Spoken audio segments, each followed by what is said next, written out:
अध्याय 8 चतुर्भुज प्रश्नावली 8.2। इस क्वेश्चन को करने से पहले हमें एक प्रमेय के बारे में पता होना चाहिए, मध्य बिंदु प्रमेय। जैसे हमें एक त्रिभुज दे रखा है, इधर का ए, इधर का बी और इधर का सी, और एक हमें दे रखा है पी और क्यू।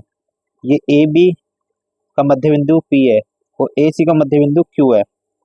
तो क्या होगा, पी क्यू समांतर बी सी होगा, और ये पी क्यू बराबर क्या होगा, 1/2 बी सी बराबर होगा। मतलब ये वाली भुजा इसकी क्या होगी, आधी आधी के बराबर होगी। तो इसी प्रमेय का यूज करके हम इस सवाल को सॉल्व करेंगे। ये क्वेश्चन हमें दिया है, एबीसीडी का एक चतुर्भुज है, पी क्यू आर एस क्रम से भुजा ए बी और बी सी सी डी और डी ए का क्या है, मध्य बिंदु, और ए सी उसका एक विकर्ण है। हमें क्या दर्शाना है, एस आर समांतर ए सी और एस आर बराबर 1/2 ए सी, और दूसरा हमें दिखाना है पी क्यू बराबर एस आर और पी क्यू आर एस एक समांतर चतुर्भुज है।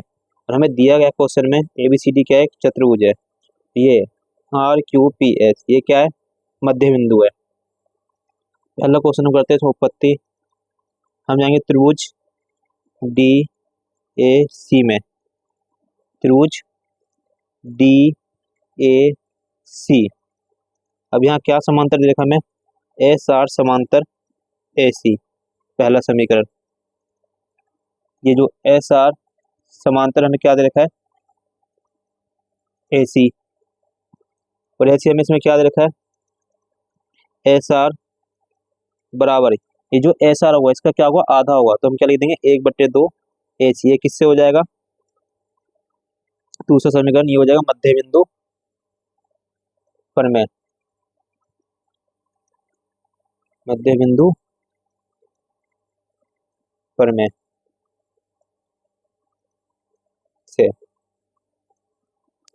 अब देखना,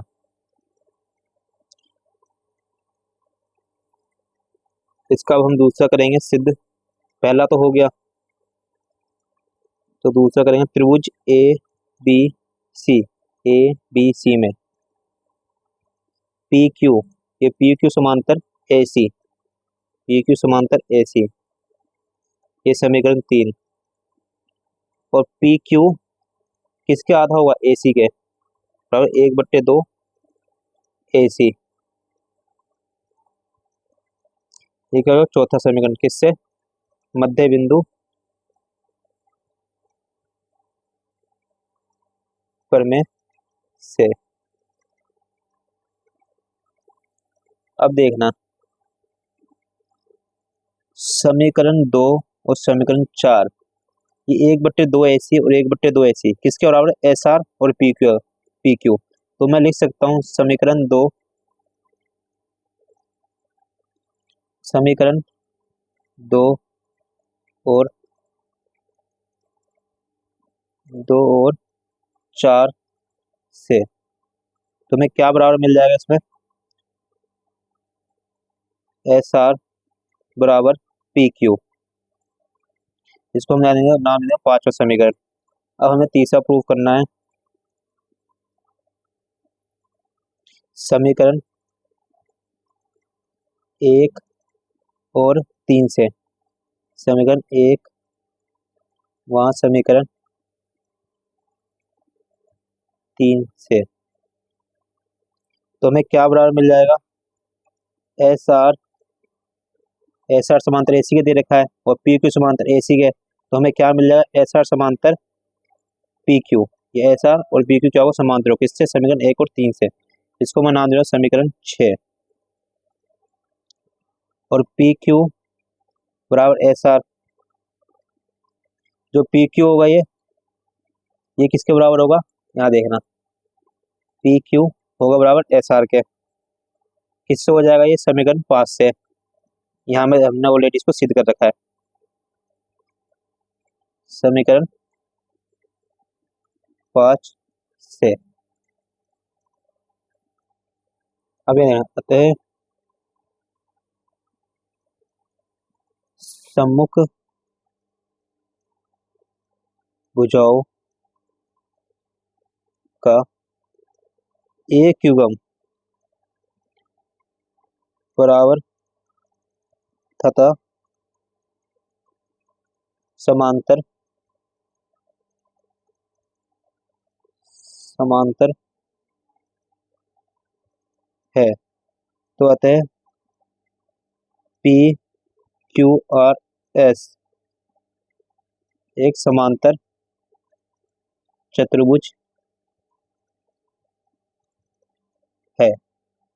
बस यही हमें सिद्ध करना था। क्या सिद्ध करना है? पी क्यू आर एस एक समांतर चतुर्भुज है। यह भी हमने सिद्ध कर दिया इसमें।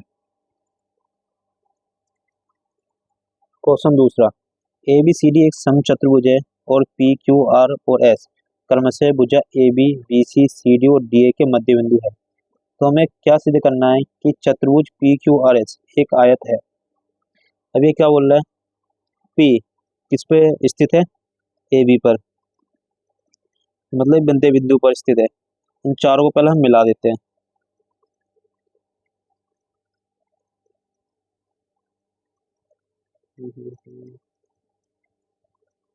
और ए बी पर कौन सा स्थित है? पी। और बी सी पर कौन सा स्थित है? क्यू मध्य बिंदु। और सी डी पे कौन सा स्थित है? आर। और ए डी पे कौन सा स्थित है? एस। और अब हमें दिया क्या है क्वेश्चन में? दिया है ए बी सी डी एक सम चतुर्भुज है, जिसमें हमें क्या दे रखा है? जो ए सी लंब बी डी, अर्थात पहले ऐसा कर लेते हैं, इसका विकर्ण खींच लेते हैं।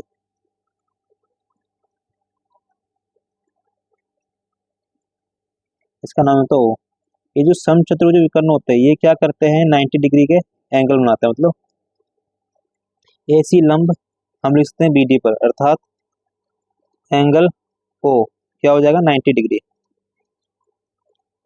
अब हमें सिद्ध क्या करना है?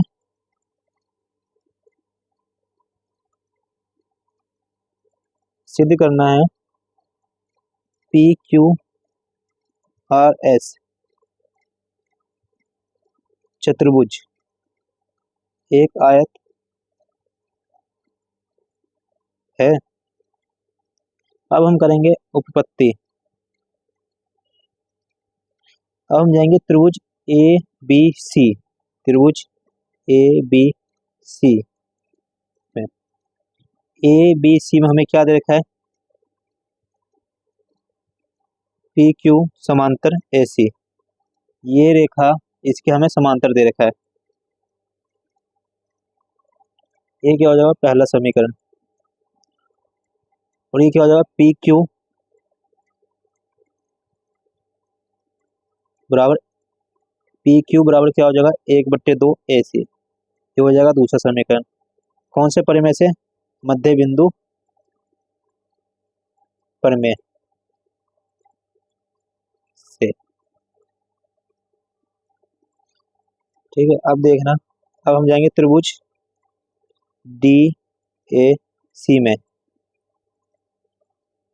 इस बात में डी ए डी ए सी, तो हमें क्या दे रखा है इसमें?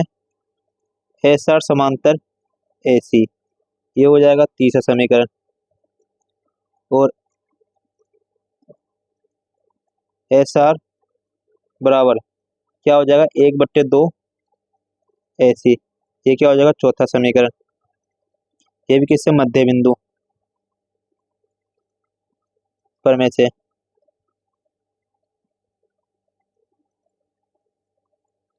अब यहाँ देखना, समीकरण समीकरण 1 और 3, समीकरण 1 वहाँ 3 से पी क्यू समांतर ए सी हमें समीकरण 1 में दे रखा है, अभी हमने सिद्ध किया है इसमें। एस आर समांतर ए सी हमें किसमें दे रखा है? 3 में। तो ये क्या हो जाएगा? समांतर पी क्यू समांतर हो जाएगा ए सी। पी क्यू समांतर ए सी भी होगा, ए सी समांतर एस आर भी होगा। तो हम लिख सकते हैं पी क्यू समांतर एस आर समांतर है।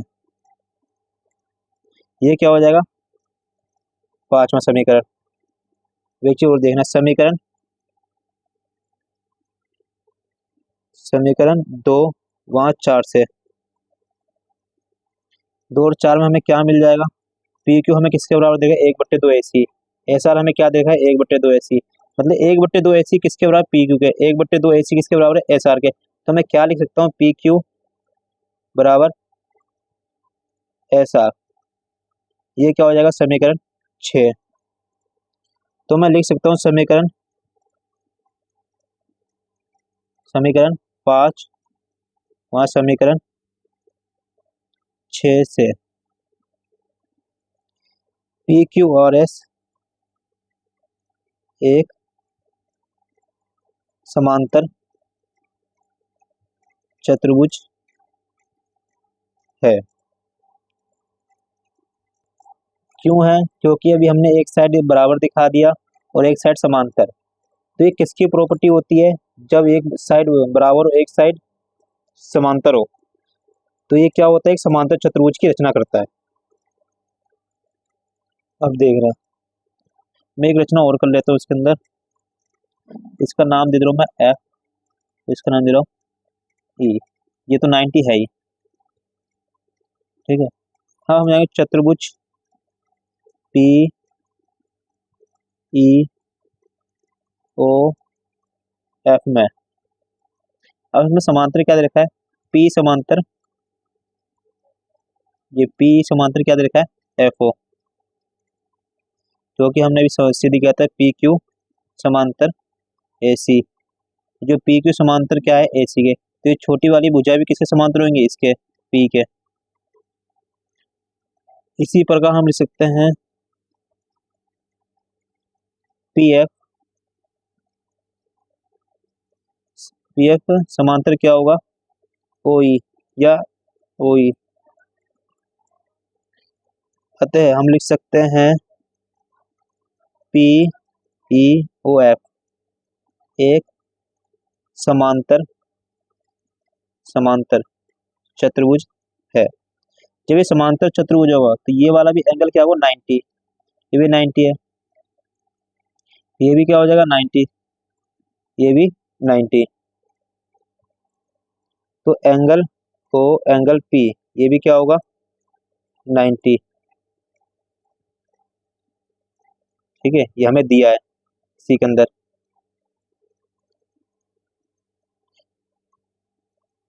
क्योंकि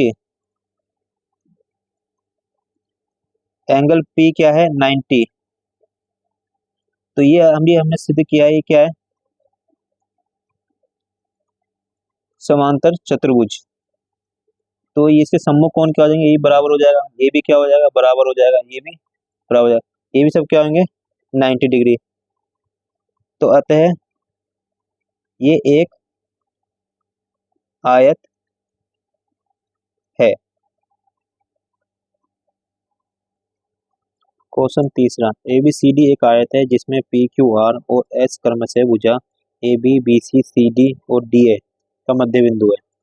और हमें क्या सिद्ध करना है, चतुर्भुज पी क्यू आर एस एक समचतुर्भुज है। ए बी सी डी हमें क्या दे रखा है, एक आयत दे रखा है, और इस पे क्या दे रखा है, ए बी पे बिंदु दे रखा है पी, और बी सी पे बिंदु दे रखा है क्यू मध्य बिंदु, और सी डी पे मध्य बिंदु दे रखा है आर, और डी ए पे मध्य बिंदु दे रखा है एस। पहले हम इसे मिला लेते हैं।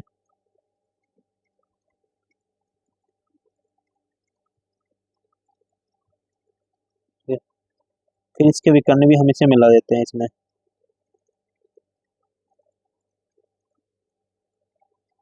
अब देखना इसमें हमें दिया क्या है, पहले ये लिख लेते हैं।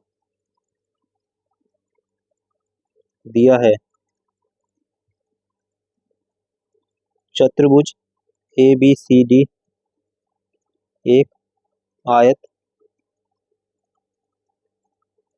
है। और सिद्ध क्या करना है इसके अंदर, सिद्ध करना है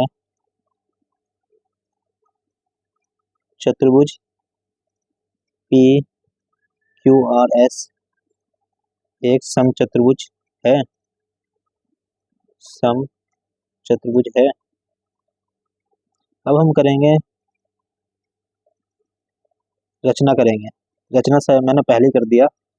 ये ए को हम सी से मिलाएंगे और बी को डी से, मतलब ए सी और बी डी विकर्ण खींचा। अब हम करेंगे उपपत्ति। हम जाएंगे त्रिभुज ए बी सी में, ए बी सी में। अब यहाँ क्या क्या बराबर होगा देखना, समझना थोड़ा। यहाँ बराबर होगा पी क्यू समांतर ए सी, पी क्यू समांतर ए सी। और ये जो पी क्यू होगा ये किसके बराबर होगा, किसके आधे के बराबर होगा, ए सी के। पी क्यू बराबर 1/2 ए सी। समीकरण पहला किससे, मध्य बिंदु पर में से। ऐसे हम जाएंगे त्रिभुज ए सी डी, त्रिभुज ए सी डी में। यहाँ क्या समांतर हो जाएगा, एस आर समांतर ए सी, एस आर समांतर ए सी। और ये जो एस आर है 1/2 ए सी के बराबर होगा, एस आर बराबर 1/2 ए सी। समीकरण 2 किससे, मध्य बिंदु पर में से। अब देखना समीकरण 1 वहाँ 2 से। अब हमें क्या मिल जाएगा, पी क्यू समांतर, पी क्यू समांतर मिल जाएगा हमें एस आर। और 1/2 ए सी किसके बराबर है, पी क्यू के। 1/2 ए सी किसके बराबर है, एस आर के। तो हमें क्या मिल जाएगा, पी क्यू बराबर एस आर। तो मतलब एक भुजा क्या समांतर है, एक भुजा क्या है बराबर है। तो ये क्या है, एक समांतर चतुर्भुज की रचना कर रही है। तो हम लिख सकते हैं, इसका नाम देते हैं तीसरा समीकरण। तो हम लिख सकते हैं समीकरण 3 से पी क्यू आर एस एक समांतर चतुर्भुज है। हम जाएंगे त्रिभुज बी डी सी में। अब यहाँ देखेंगे त्रिभुज B D C, B D C में। तो क्या होगा, क्यू आर समांतर किसके होगा, डी बी के। तो मैं लिख सकता हूँ यहाँ आर क्यू बराबर क्या हो, 1/2 बी डी किससे, मध्य बिंदु पर में से। ठीक है, देखना आर क्यू बराबर 1/2 ए सी। क्यों होगा, क्योंकि बी डी और ए सी आपस में बराबर है। क्यों है, क्योंकि आयत के विकर्ण, आयत विकर्ण के विकर्ण। ठीक है, तो इससे हमें क्या चीज बराबर मिल जाएगा, एक आर क्यू बराबर एस आर। ये किससे मिलेगा, समीकरण 2 से।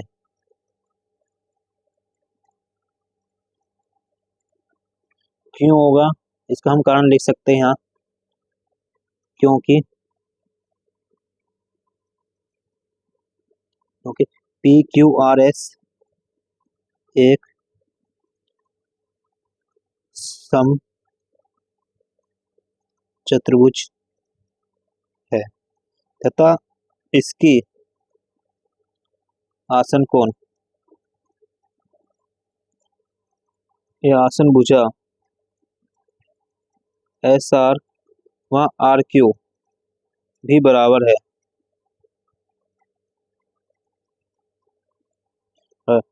अतः पी क्यू बराबर आर क्यू और आर क्यू बराबर एस आर और एस आर बराबर एस पी। तो ये क्या हो जाएगा, सकते हैं पी क्यू आर एस एक सम चतुर्भुज है।